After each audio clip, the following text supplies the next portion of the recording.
What's up, everybody? It's Jeffrey Lyles. You are listening to Lyles Movie Files. Happy pre-Thanksgiving for those of you all who are out there carving up a turkey, steaming, smoking a turkey, or just getting a ham and calling it a night. It's Jeffrey Lyles and the gang. Anyway, we got, as usual, a bunch of stuff to talk about in the world of comic books and movies and everything else in between. So let's get started. Joining me today is little brother Jace. How are you? I'm doing good. How are you? Outstanding. Chief, how are you, man? Hey, what's going on, everybody? There you go. That sounded nice and hopeful and optimistic. So, my man Christopher Nolan is sounding like a kid who is just tired of y'all. He doesn't have anything positive or anything nice to say. He's over it. He's over you. Y'all not coming to the movie theaters, risking your life to see his movie. He's just lashing out at everybody now. So he was interviewed and talking about the success of the Dark Knight trilogy. And he said the version of that with Batman had never been told. We were looking at this telling of an extraordinary figure in an ordinary world. That's true. And I think if you look at the success of the Marvel Studio films, a lot of that blueprint was kind of incorporated into their films just with the mentality of making it more fun and not so Batman has to be the Dark Knight and retire for 8 years. Terrible decision. Anyhow, so he goes on to add, the other advantage we had was back then, way back in 2005, I'm editorializing that last bit, was you could take more time between sequels. When we did Batman Begins, we didn't know we'd do one, and it took 3 years to do it, and then 4 years before the next one. We had the luxury of time, i.e. Wonder Woman 1984. That joke is no longer applicable, but I'm going to say it anyway. It didn't feel like a machine, an engine of commerce for the studio. As the genre becomes so successful, those pressures became greater and greater. It was the right time. Now, I'm going to ask you guys a question here. Now, I said back in 2005, that was when Batman Begins came out. Dark Knight came out in 2008, and then The Dark Knight Rises came out in 2012. And Dark Knight was one of the highest grossing films of all time when it came to theaters and had its big, huge box office run. But isn't he kind of the guy responsible for lighting that fuse? Because I was all set to say, he's right on that regard because a lot of the sequels, like, say, the difference between Blade 1 and Blade 2 is, I don't know how many years. It's a number of years. Now you have sequels greenlit before the first one. It doesn't even, isn't even in theaters now. Some of that is his. It's his. He's one of the main culprits of it, but it's the fact is, it's like studios just said, hey, it's more expensive to make more movies now, so we have to go with what's surefire going to make us money, and then we can have our little passion projects where our artists complain about not being able to tell good cinema and art, because they there's all these comic book movies out, but as we see during COVID, comic book movies and blockbuster movies are what keeps the whole Hollywood engine going. So if your studio is like, this year right here proves, yeah, this is why we have to do that. We have to greenlight sequels as soon as possible to keep all the machine running. So he's right, but it's on him. He helped them actually see, oh, this actually works a lot, really good for us. Okay, but also when he started making Batman Begins, there were already 5 Batman films that existed before, with Batman the movie, the 2 Tim Burtons, and the 2 Joel Schumacher films. Then we had 3 X-Men movies, or do we even have 3 X-Men movies by that point? Because I feel like the first one was 2000. I wasn't going to see the 3rd X-Men movie if they watched Batman Begins. Well, let's see here. Last Stand came out in 2006. So there were only 2 X-Men films. The Spider-Man films are pretty much on that same trajectory. There are already 3 Blade films. It's not like he revolutionized the game by taking time to put a movie out. Chief, am I wrong in thinking he's just running his mouth here to make his films seem more important than they were? What was the Matrix had a trilogy too, right? Yeah. I mean, I mean, you could. That's a different kind of genre because Matrix is more like sci-fi with Star Trek, Star Wars, that kind of thing. Not so much the superhero. well, Nolan's kind of a big baby anyways. So, I don't know, maybe it's a little bit of both. And he's probably still a little salty that Tenet, nobody went to go see Tenet. Yeah, and I mean, he's sitting up here talking about how this big engine of commerce for the studio. But if that were the case, then why did he care so much about Tenet coming to movie theaters? Anyway, I just this whole thing this year has been weird to me, and yeah. I'm thinking he was a little mad the fact that instead of talking about the success of the Batman trilogy, you're not here to talk to me about how great Tenet was and how it was needed to be seen in theaters. I'm sure he was a little salty about that. I have 1,000,000% done this in interviews where I've talked to people where I'll ask like 5 or 6 questions, assuming it's a limited kind of one-on-one kind of interview. You may ask them one thing that gets all the headlines, and that one thing, not that that's been the case with me, but where one thing, because, people are like, yeah, who cares about Tenet? Here's the cool thing, and here's the interesting note that everyone's going to care about. But to reinforce the whole thing of why Hollywood needs their blockbuster films.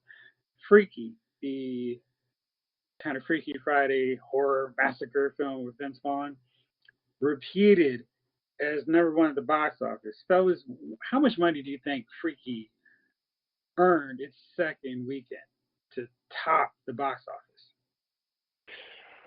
Freaky, was it in the movies? That's with Vince Vaughn? Yeah, it came out to theaters. It was in 2,057 theaters. 2,057 theaters. Let's say 6 million. Okay, Chase, what you got? I got $600,000. Both wrong. $1.2 million. Hey, by Price is Right strategy, I still win. I'm okay with it. Now, this weekend, or last weekend a year ago, to 2019, Frozen 2 topped the box office. How much do you think Frozen 2 made? Opening weekend or 2 or 3 later? I don't remember if this was... No, it was opening weekend. Oh, gosh.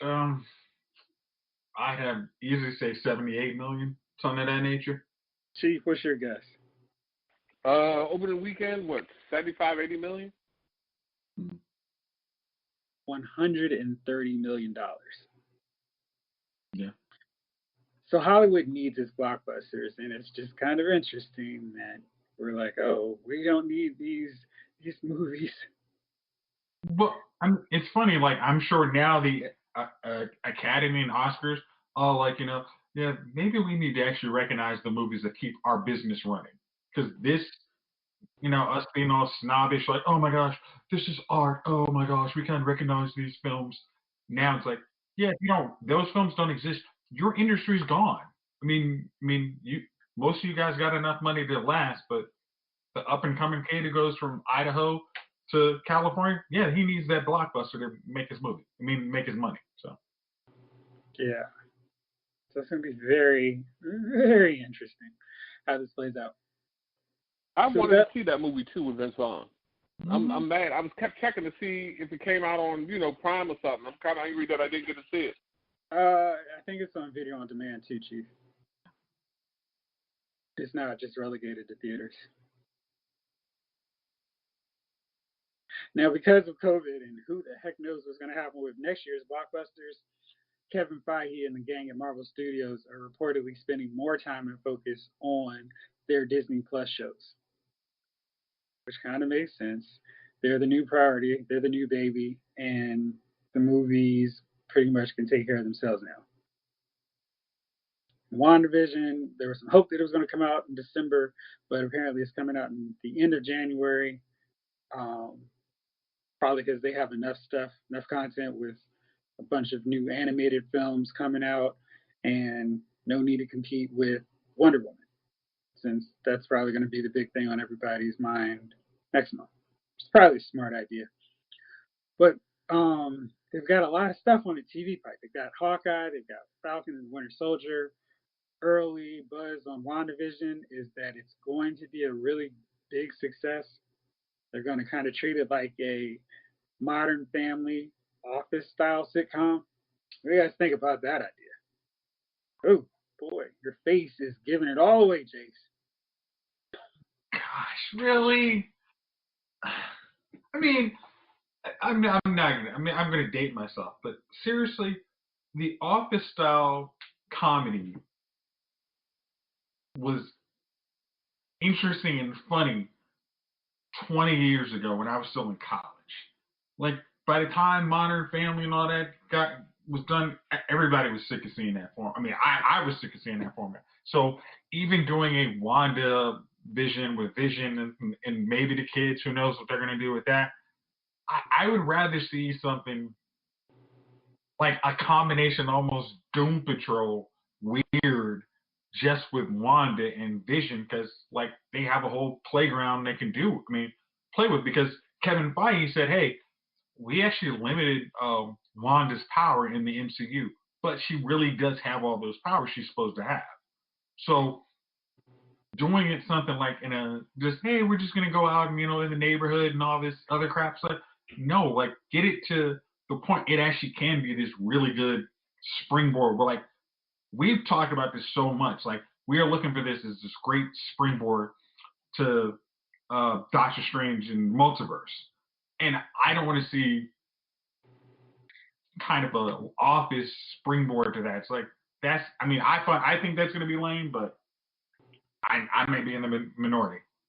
Chief, is this going to work, or are you a little worried about it? A sitcom? It's not how I envision it. I envision it something more or less Mandalorian style, like every episode they would get into an adventure. Yeah, I don't know. I don't know about a sitcom. I mean, that sounds stupid. Okay. I mean, like, I'm wondering if they're like going to do like maybe like was it House of M, where she kind of goes like a little kind of off and basically like creates the world dominated by mutants. Am I right, Jeff? Or actually, Lon. Yeah, that's House of M. It's one of those deals where I kind of feel like they're going to set us up, and this whole however many episodes that sitcom formula plays out probably won't be the reality of what happens as the show's payoff happens. Because for all the stuff that we've seen with, the very small things about Doctor Strange, there's been no mention of Vision showing up in there.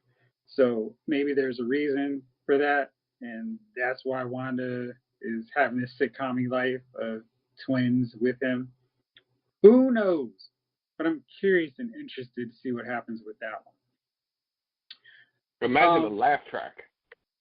I think there may be a laugh track, but I think you should probably go in with an open mind that there is going to be more than don't take it at face value. So we've got a new rumor that Chris Pratt is going to join Thor: Love and Thunder. Vin Diesel is reportedly on set as well. So it seems like we may get the Guardians of the Galaxy showing up in this this fourth Thor film. And there's some possible thoughts that this could be an Avengers 5 style film with so many different members of the Marvel Studios cinematic universe taking part in it.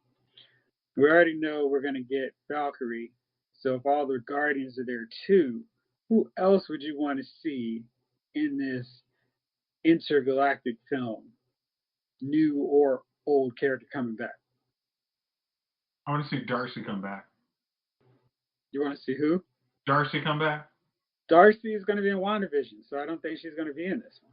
And I think it's going to be in outer space, so we may not have to worry about that too much. Okay. I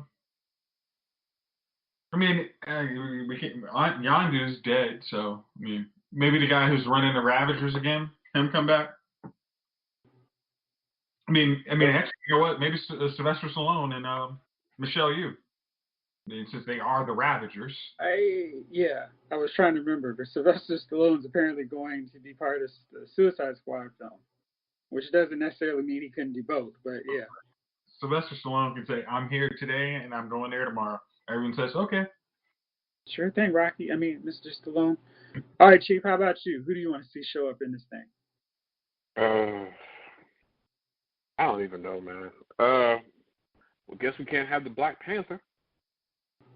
I was thinking that, maybe this is an opportunity to have Rhodey, War Machine, pop up. He's a powerful enough character that he could do some damage in outer space. And he can go toe to toe with whoever they have. And it's a way to get him out of Iron Man's shadow, where he's just kind of operating on his own. Not that that's been his case all the time, but interacting with different characters who he normally doesn't talk and hang out with. Who was Glenn? What was the name of Glenn Paltrow's Iron Man outfit? Rescue. Rescue? Yeah. Well, maybe Rescue will show up. That'll be interesting if she comes in and makes some appearances. Could be. Now, apparently, they're going to be working alongside or shooting this the same time as they are Ant-Man 3, which is also supposed to have a pretty extensive lineup of characters along with Captain Marvel 2. Yeah. I wonder if that's no. Ant-Man 3 is probably gonna have Cassie. Does she get powers in the comic book? Yeah. Okay. She gets growth powers. She calls herself stature. Okay. So. Yeah, that's what you should know. I do know, but I didn't want to, I know it from a video game versus more than a comic book. So. Right. So we got that. Right. I like to go back and forth apparently with this because I have no sense of great show structure. But George Clooney was talking about his performance in Batman and Robin. And he said, the only way you can honestly talk about things is to include yourself in the shortcomings in those things. Like when I say Batman and Robin's a terrible film, I always go, I was terrible in it. And but also because then it allows you the ability to say, having said I sucked in it, I can also say that none of those other elements worked either. Lines like freeze, true. Absolutely 100% correct. I don't think that George Clooney was terrible in that film, though. I think it was a terrible, awful movie that no one could have looked good in. I don't think any actor could have made that movie work. Am I wrong, or was Clooney just terrible in it too? Okay, seriously, who's watched that movie more than twice? Who's watched that movie more than once? Even just for science, I cannot watch that movie. I can't do it to myself. If they did a riff track on it, I would watch it though. Yeah, the Mystery Science Theater guys did it. I may do it, but I might have to do that with a podcast watch along. That movie's horrible. It's like we all say, it's like you look at it, it's like George Clooney could have been a perfect Batman. Chris O'Donnell was probably too old to play a Robin for his Batman. That looked like some random dude. You want to dress in tights with me? That was way too weird. Okay. Alicia Silverstone. They just kind of, hey, we're just gonna throw in Batgirl. It's like this is just going off the rails really too fast. Alfred dying in the middle, because he's Alicia Silverstone's. I'm sorry, what was he? He was her uncle instead of, Gordon being. I can't believe you even remember that much. Oh. Is there some actor that could have salvaged that movie, or is it just as terrible as I remember? I think Jason enjoyed it. He came with a whole bunch of details. I was like, damn, that's right. No, you have to know what you hate so you can tell other people not to do this thing. It's like, that's like 20 years ago, Jace. That's a hell of a memory. Oh, gosh. I didn't even remember any of that. Yeah, it's like, if you want to ask me what was wrong with Batman and Robin, I mean, there was that Batman Forever. I can't tell you because it was just moderately bad. Batman and Robin was epically horrible. So that's ingrained in my memory of how bad it was. Oh. Okay. All right. Well, we got that knocked out then. You sent me this earlier. Dave Chappelle told Netflix, hey, take my show off. I'm not happy with this. I'm not getting any money from this. And because Netflix got this deal rolling with Chappelle for 4 years now, they were like, yep, it's off. It's done. And we're out of here. What do you guys think about that? Wait, they canceled the deal with Dave Chappelle? No. They just took the Chappelle Show, the old Comedy Central series, off because he was like, I'm not getting paid for any of the licensing.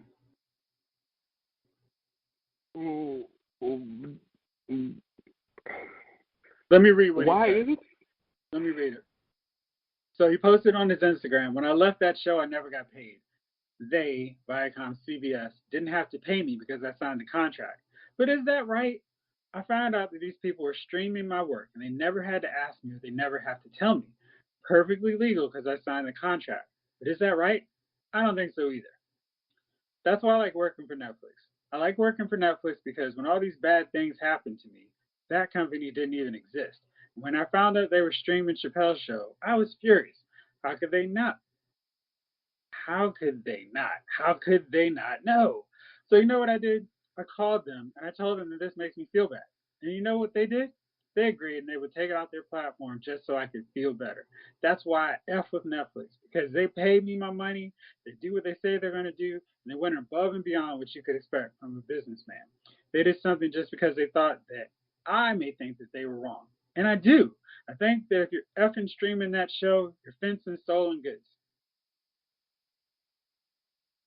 Now, the Netflix deal is not exclusive. The show is available to stream on CBS All Access and also licensed on HBO Max. So now what do you think, Chief? You signed a contract. Like, you know, they always get me with that shit. And then now you have a bad feeling because they're showing it and you're not getting paid. Well, that's on you. That's your fault. So the rest of us can't enjoy the Chappelle Show no more because you messed up on the contract. Like, how is that the rest of our fault? And if Netflix pays Viacom for it or whatever, and they allowed Netflix to stream it or whatever, and then more people see the Chappelle Show, and in turn, that becomes a bigger audience once you drop. Like, you know what I mean? You'll get new people seeing your show, and then once you decide to drop another comedy joint or renew or whatever, there'll be a bigger buzz behind you.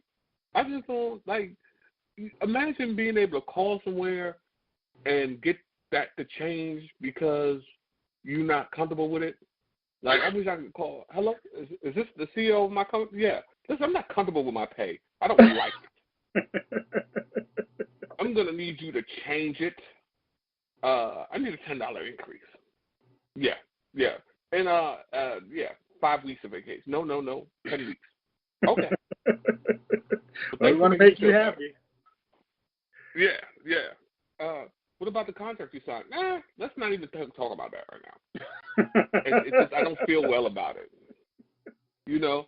And Dave is the first dude who'll make fun of people on the Me Too movement. You know what I mean?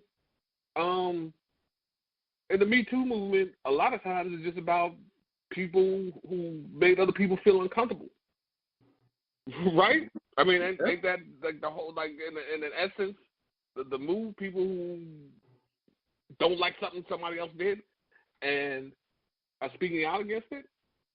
So how are you going to, on one hand, make fun of people who speak out against things they don't like and then go ahead and do the same? So cancel culture. You know what I mean? Yeah. So, I mean, that's just, you know, you was a big baby with that one. I mean, listen, you know, especially when it was your fault. Because for real, Viacom or CBS would have gave you anything you wanted had you come through with that third season. You could have changed the contract and got, changed the language of the contract and, did what you needed to do to get the residuals off of that. You went to Africa. You know what I mean? So I don't know what they want to, I don't know what because sometimes that happens. Even in the I hear musicians all the time. I don't have my masters.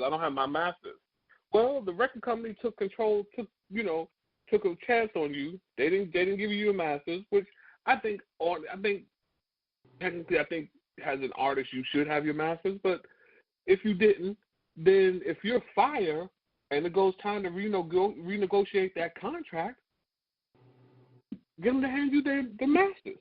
Hey, that's what Taylor Swift did. I mean, she's like, hey, you want to take my masters? Hey, I'll just re-record them, make some more money off them. So what's your take on this, Jace? I'm in 100% agreement with Chief on this because it's like I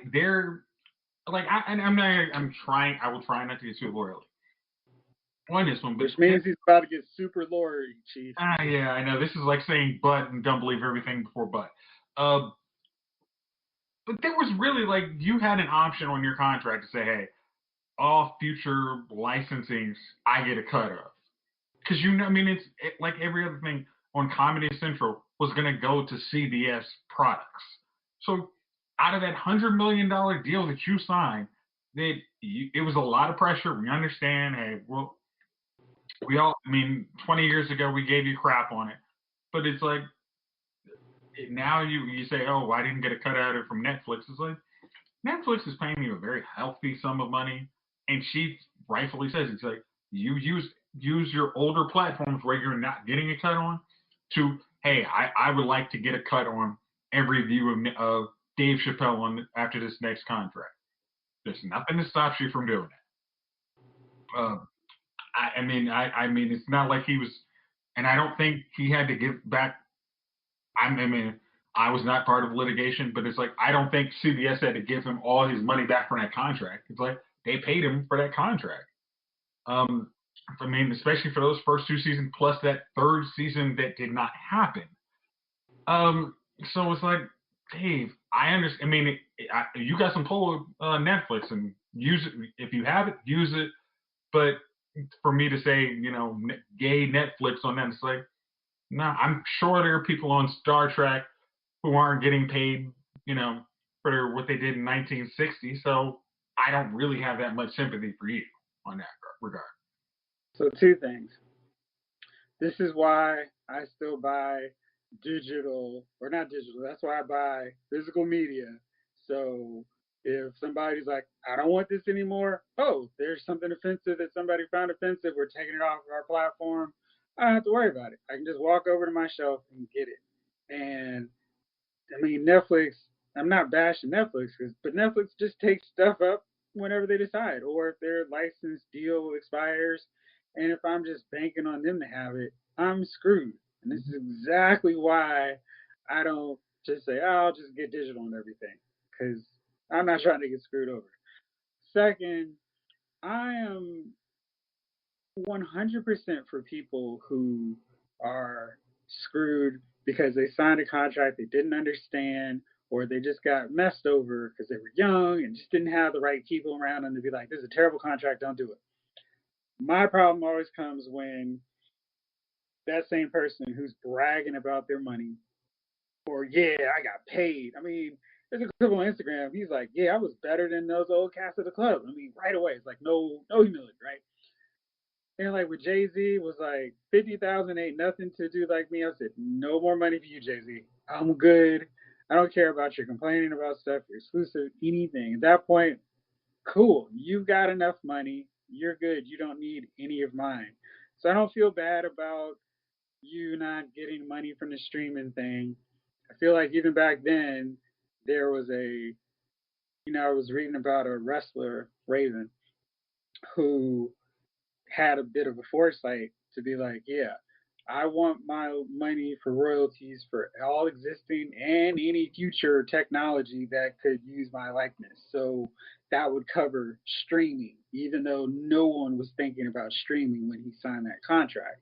But he made sure to cover himself. And I feel like you've seen the rise of tapes, CD players, MP3s. You know, if you're signing a contract at this point, you got to understand there's going to be something else coming out that you're not accounting for. And your legal team probably should account for that when they whip up your contract or they review the contract. So, yeah, I don't feel, I'm with you guys.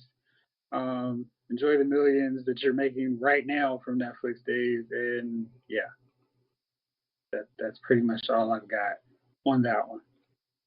Now, normally we record the show and we're right on top of everything, and then we have a good show, and then we find out, oh man, something big happened right after we recorded. Of course, we were able to be right on time with the Wonder Woman 1984 news. Then, of course, the next day, the news comes down. CW is canceling Black Lightning with season 4, and it was like, of course it is. But it seemed like Jennifer, China Ann McCain, who plays Jennifer, was planning to leave this season anyway. She wasn't coming back for season 5 if they had it, and she was only going to be in season 4 for a limited amount of episodes. Wow. She posted on Instagram like, yeah, I wasn't planning on sticking around anyway. The cast knew, and everybody who I was close to knew. I didn't have a problem. I was just planning to leave anyway. So, and she was basically implying that it was more a thing where she was annoyed with Hollywood. All of this is an illusion. This industry, for what it is, and everything that people look to and praise, it's not important. She's been pretty outspoken on social media since the pandemic, and yeah, she said that she was only going to be on for a limited number of episodes, and yeah, she's just done with Hollywood. There's been a lot to happen over this quarantine, and I'm not talking about the PC side of it. These people that are dying in the way of the world now, it's real, and all that is an illusion. The industry for what it is, and everything that people look to and praise is not important. She said she is doing God's work now, and I'm not doing anything else. And it was not due to any tension with the network or the show. What do you guys think about this? Black Lightning is done. And this was the only CW show that had a black lead, predominantly black cast, captain for the culture, whatever you want to say about it. And I thought it was pretty quality throughout. And it's going away. What do you think? I'm not actually happy about it because I thought season 3 was a rebound season for it. Like I said, the second season was rough, but season 3 really, especially towards the latter half of that was so good. And I know if you guys listen to the podcast, you heard me pressuring Jeff to like listen to watch the show. Yeah. But it was like, oh gosh, this is so much better. And for it now to be getting canceled on the 4th season, it's just like, y'all should. I mean, if you wanted to stretch out a season, like you should have canceled Arrow in season 7, but you can't stretch out. I mean, go to 5 seasons. You can't even let Black Lightning get to 100 episodes. When I think that show should have. I mean, they definitely deserved that. Supergirl. We've mentioned our issues with that show, and they stretched that out past. I mean, its lifespan. I think. To get rid of the only black superhero show, I'm not really happy with. I don't know. Like once this is over, it's going to be Batwoman, which now will have a black lead, Flash, and Lois and Superman and Lois maybe. It's like if there was probably anything. DC. Legends. I don't watch that anyway, but it's like I would probably be cutting back my viewing based on that decision. But it's like, well, it looks like you guys are all going to wrap up either next year or, this year or next year. All of it's going to be done. So I don't have to worry about it too much. Maybe Lois, Superman and Lois sticks around, but I don't think the rest of them stay around like 2 more years after that. Chief, what do you think? I'm saddened by this.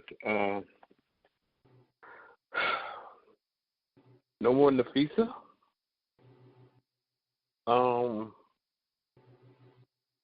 The story arc was going well especially last season. Last season was damn decent. I don't know, man. I guess I should have seen it coming.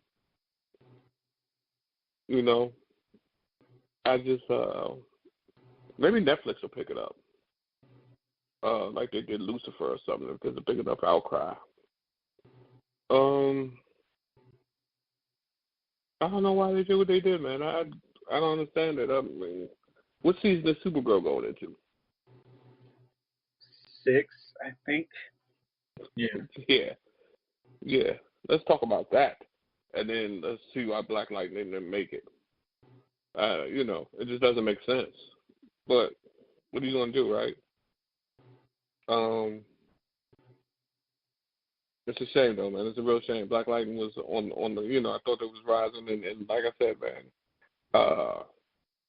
I was enjoying the story. Last season was pretty good. So who knows? I'm sorry to see it end. Now, I'm sorry. Do you guys think? And I was having a discussion with one of my buddies on this. The first episode of Black Lightning got trolled really bad based on just online reviews. Do you think that stopped its growth potential because people are like, oh, it's this kind of show, so I'm never going to invest in it? I think Black Lightning was very unapologetically black. And I think for people who want to watch a superhero show without quote unquote being preached to, Black Lightning would be a lot. And then for people who are like, I don't like black people and I hate the fact that they made a show about black people, that was another audience. And I think some of it was just, for me, I wasn't like, oh man, I need to watch Disappointment TV because I want to watch Black Lightning. I didn't want to watch Black Lightning and Family. I wanted Black Lightning to be different than the CW formula, and I wanted more of a Arrow season 1, 2 with Black Lightning as opposed to we've got a fully fleshed team, everybody's here, we're doing our thing. There's this comic book that came out today, The Other History of the DC Universe, John Ridley, and the first issue spotlights Black Lightning and his take on the growth of superheroes in the DC universe. And he's seeing it from an outside perspective, and then it's like, whoa, I have powers now too. Why are they coming at me telling me I shouldn't try to protect my people in the streets? What the heck is wrong with them? It's a really good read, and that kind of resonated really strongly, especially now. And I feel like Black Lightning rushed to do like all the other shows, like, hey, let's make it about the family. Let's make everybody a superhero. I think they could have done that superhero or family drama without making them all superpowered. Like, I know Gunner was super excited, like, yes, they're all gonna have powers. I was like, eh.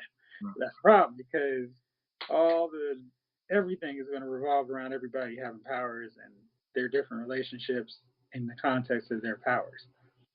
So I think you had that kind of working against it, and the fact that that was what, the 5th show in the Arrowverse at that point, where that formula had been very well established. And if you were just tired of that CW format of superheroes, even though it was a black show, it probably wasn't going to hold your attention.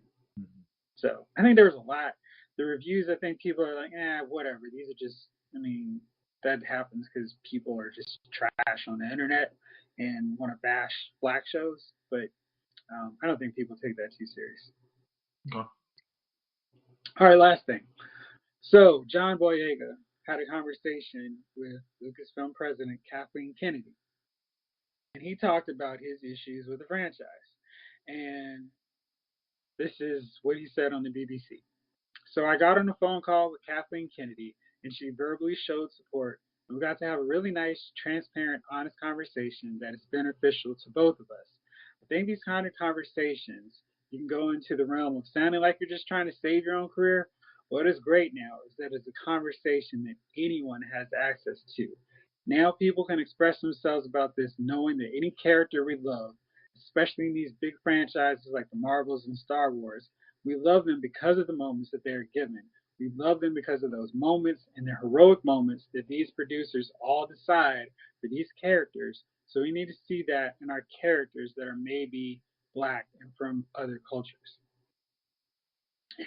So yeah, he was very outspoken and just kind of was like, yo, y'all did a super bait and switch with The Force Awakens, with Rey actually being the Force sensitive one, and Finn just kind of being the guy to yell for Rey. And I like that he spoke up. I'm really glad that, he's trying to go out there and lay a path for anybody else who is uncomfortable with how their characters are treated and can go to the head of the studio or the directors, producers, and be like, listen, this isn't cool. We need to do more.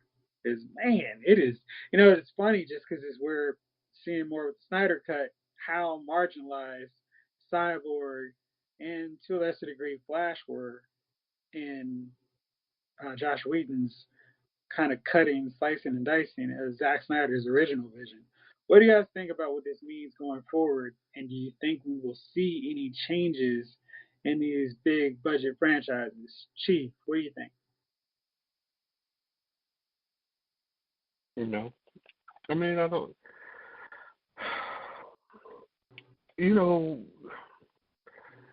you remember when the '90s movies came out and they used to have the "Can't Buy Me Loves" and the so on and so forth, the Jennifer Love Hewitt and all them, and they always had the token black guy in there, the new guy.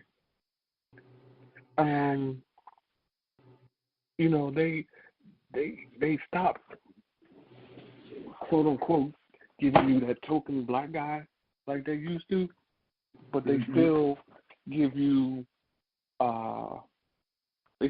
like a black dude who they bring in under the pretense that he's going to be somebody, and then he still turns out to be nothing. So, like I said, you don't get the token black guy anymore, but you will get that, we're bringing in so-and-so, so on and so forth, but he's not really anybody. You know what I mean? And John Boyega was a perfect example in that Star Wars. They brought him in, and but what did he do? He rode through the casino on the back of a donkey kangaroo or something. Like that was like the longest scene he had. It didn't make sense, man. I don't know. I mean, I think he's right, but I think they just drawed him in the role. So, but will it change? No. I mean, I don't think it'll ever change.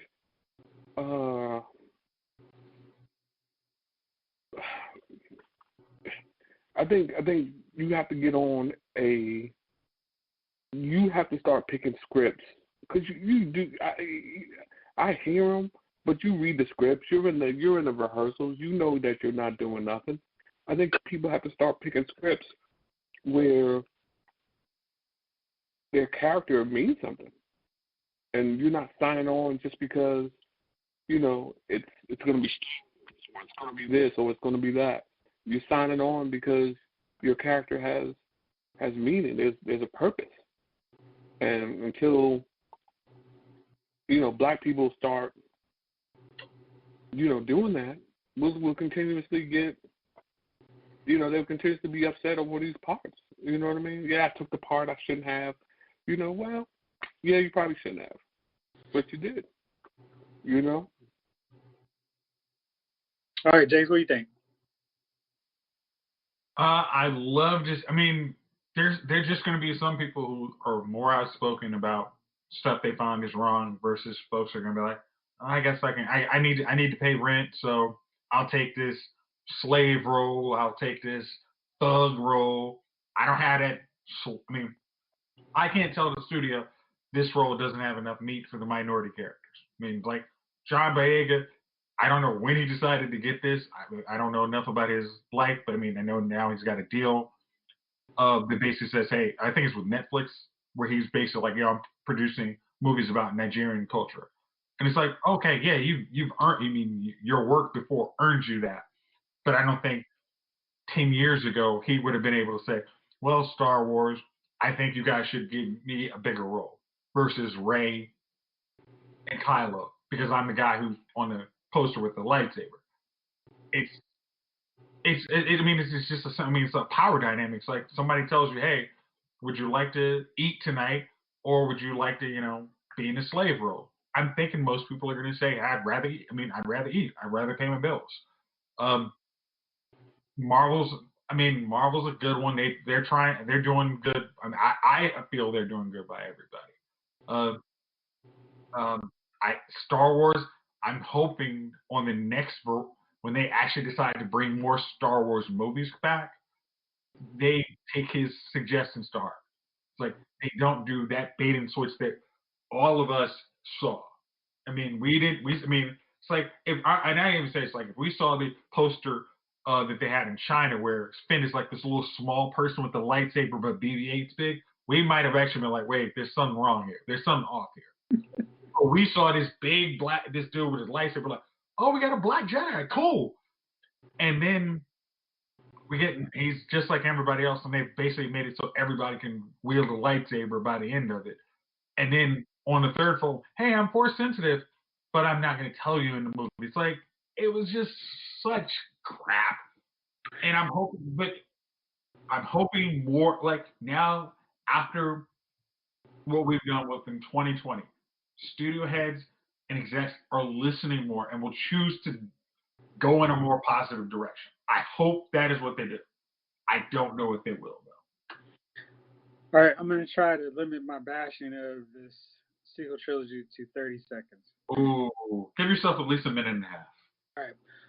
I don't think anyone was well written in that, except for maybe possibly sort of kind of Kylo Ren. Not everybody had a terrible story arc. Everyone was treated like trash. I think that what John Boyega said was 100% right about the bait and switch, but everyone was written terribly. They didn't understand that they were going new or old, and the switching of directors who kept fighting with their ideas of what was important, what wasn't important, just utterly capsized the entire sequel trilogy. And if people liked it, awesome. I didn't, hated it, and have nothing to do with those films. My thing is to get into that room, to be the guy in a Star Wars film, it's probably more important that he had that conversation with her than anything he did on screen, because I think they're gonna view like us who don't care about those films won't revisit them, but maybe that next one will have more impact. Maybe um, the issues with minority representation has helped have more minorities on The Mandalorian and any other subsequent Star Wars films or shows. Because Grief Karga and Moff Gideon are two important characters in the saga, and they've got plenty of screen time. They're featured. I mean, that last episode really made it seem like we're going to get a Grief Karga spinoff, maybe with Gina Carano's Cara Dune if she's not too busy on Twitter. So yeah, lots of possibilities, lots of potential. Hopefully, that's what the new future of Star Wars becomes. Marvel Studios is already working on figuring out a way to incorporate Ironheart, who is the black teenager who designs her own suit of Iron Man armor. So they are continually looking for ways to be more diverse. We got Miss Marvel coming, first Muslim female superhero. We're going to get in a Marvel Disney Plus series. So lots of reasons to be excited about what they're doing and who they're showcasing. And it's not just the same old, hey, it's a white guy crew. So that's good, encouraging, and hopefully we'll see that in the next few years. Now, it's that magical time of the week, fellas. Who's your nominees for Dummy of the Week? Chief, you got one?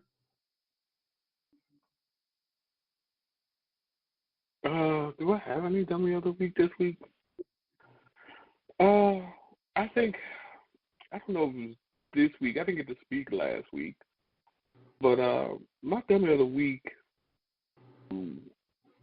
last week, which kind of carried over this week, they're still talking about it, is the the firing of offensive line Mark Colombo for the Giants. So offensive line has been underperforming all year. That's the coach, right? Huh? That's the offensive yeah, line coach? Okay. Offensive line coach. So they've been struggling all year. Coach Joe Judge, the last 3 weeks, have been working with them, and when he worked with them, they improved over those 3 weeks. So he brought in another guy to help out. He wanted to put it in there and you know, kind of help with Mark Colombo. And then, from what I understand, Colombo got pissed, blew up at him, had a few choice words for him, and Judge had to end up firing him. And the verdict is fired. Yeah, I just had to laugh, man. I'm like, damn, dude. You know, it's rare that offensive lineman gets fired mid-season. Offensive line coach gets fired mid-season, but yeah, I guess that's just the dummy of the week. Sometimes you just gotta shut up and get paid the rest of the season, and then find a job in the off season when you can leave without being labeled, I mean, because, they're getting good money. I don't understand, it is what it is. But, yeah, I thought it was pretty stupid of him to get in a verbal match with his boss. Yeah, not the move. Jakes, you got one? Yeah, this one's kind of rough because, it messes with my childhood.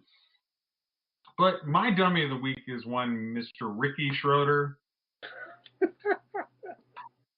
I love Silverstone. I was a kid. I actually enjoyed him in 24 for his his little. Doyle was terrible. He was a trash character too. Yeah, well, he was trying to choke out. Like, dude, what are you doing? You're fired for this. Yeah. Should have known when he decided he was going to choke out the Muslim woman, though, Jace. Should have known. That was probably a little precursor to his life. But the reason why Mr. Ricky Schroeder is the dummy of the week to me is because he helped with the bail fund for that murderer in Wisconsin to help him make bail. He paid $150,000 for that murderer to get out of jail, and honestly, that now makes it so I don't mess with any of that dude's work. So I'm sure I'm not the only one who's done with that dude. So that is why he is my dummy of the week. Nice. Well, I don't really have a good one. I do want to say that I got some feedback on the show, fellas. One of our listeners said, "Stop with the intro music. Get on with the content." So, yeah, whatever. Maybe I'll put the music in extra long this week. But yeah. So that was mine. But fellas, that's it. I'm thankful to you all for always riding with me this year, especially this crazy year. Thank you all for listening out there. This episode of Lyle's Movie Files has been filed.